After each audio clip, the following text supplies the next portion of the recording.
An integrator circuit performs integration and is a commonly used building block in control and measurement systems. By taking advantage of the charging and discharging processes, it can implement time delays, timing functions, and generate various waveforms. The integrator circuit shown in the diagram is created by replacing the feedback resistor in an inverting amplifier with a capacitor C.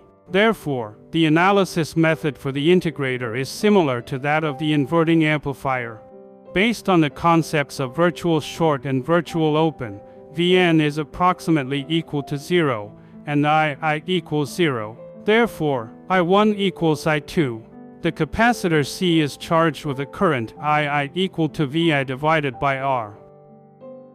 Assuming the initial voltage across the capacitor C is 0, then the difference between VO and Vi equals negative VO, which equals the integral of I1 over time divided by C, which in turn equals the integral of Vi divided by R over time, also divided by C. In other words, the output voltage is the time integral of the input voltage, and the negative sign indicates that VO is 180 degrees out of phase with Vi. Therefore, this circuit is also called an inverting integrator. When the input signal is a step DC voltage Vi as shown in the diagram, the capacitor charges with a constant current, and the output voltage VO varies linearly with time t. VO equals negative 1 over RC times the integral of Vi with respect to time, which equals negative Vi divided by RC times t, or negative Vi over tau times t, where the integration time constant is tau equals RC. From the diagram, when t equals tau, VO equals minus Vi. When t is greater than tau, the magnitude of VO continues to increase until VO equals minus Vom. At this point, the output is limited by the supply voltage. The magnitude of VO stops increasing, the op-amp enters saturation, and the circuit stops integrating. Please think about this. Compared with a standard RC circuit, what is the distinctive feature of this integrator circuit? The curve becomes a straight line.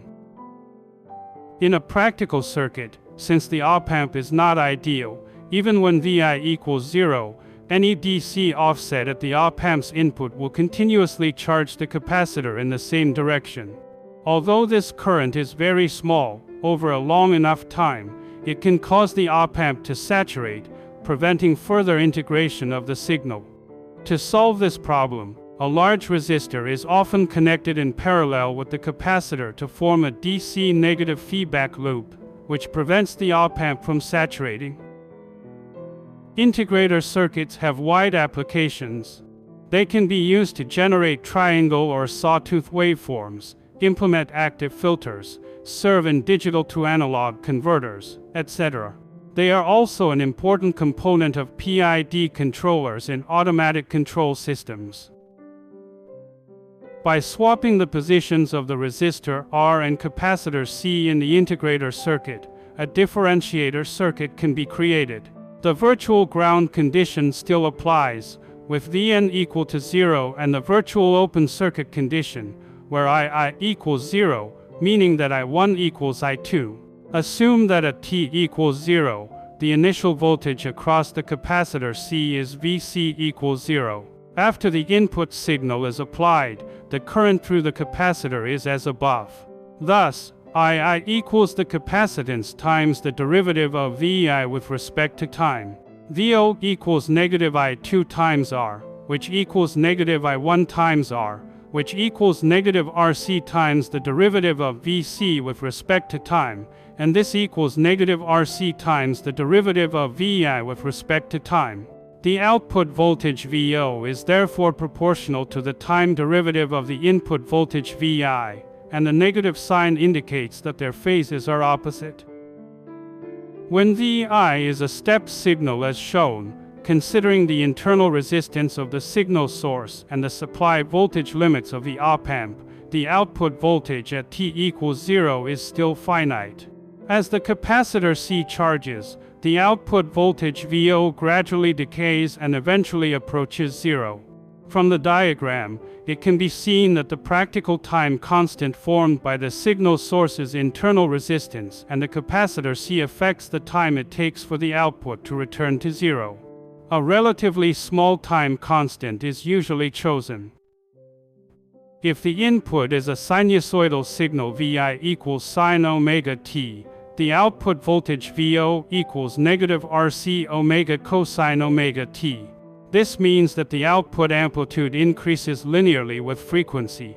As a result, differentiator circuits are particularly sensitive to high-frequency noise and interference. The output noise and interference can completely overwhelm the differentiated signal, and in some cases, may even make the circuit unstable. For this reason, differentiators are rarely used directly. When necessary, it is preferable to use an integrator circuit instead. Differentiator circuits have wide applications. Besides performing differentiation in linear systems, they are commonly used in digital circuits for waveform transformation, for example, converting a square wave into a sharp pulse signal. Generalization and extension. In the various inverting input op-amp circuits analyzed above, the resistors and capacitors can be replaced by general impedances Z1 and Z2, as shown in the diagram. Typically, these impedances can be formed by series or parallel combinations of R, L, and C elements. In practical circuits, it is necessary to ensure that there is a DC path at the inverting input of the op-amp. By applying the Laplace transform, Z1 and Z2 can be expressed as operational impedances Z1s and Z2s, where S is the complex frequency variable. The current can then be written as Is equals Vs divided by Zs. For the inverting amplifier, this can be represented as Vos equals negative Z2s divided by Z1s times Vis. This is the general mathematical expression for an inverting op-amp circuit. By changing the forms of Z1s and Z2s, various mathematical operations can be realized. For example, as shown in the diagram, this is a complex operational circuit. Its frequency domain transfer function is As equals the ratio of Vos to Vis, which is equal to the negative of the sum of R2 and 1 over SC2, divided by the ratio of R1 over SC1 to the sum of R1 and 1 over SC1. Simplified, it becomes negative R1 over R2, plus C2 over C1, plus SR2C1, plus 1 over SR1C2. In this expression, the first and second terms in the parentheses represent proportional operations, the third term represents differentiation, and the fourth term represents integration. It is important to note that when the input Vi is a DC signal, the capacitor behaves like an open circuit, and the op-amp operates in an open-loop condition. Conversely, when the input frequency approaches infinity, the closed-loop gain of the circuit also tends toward infinity.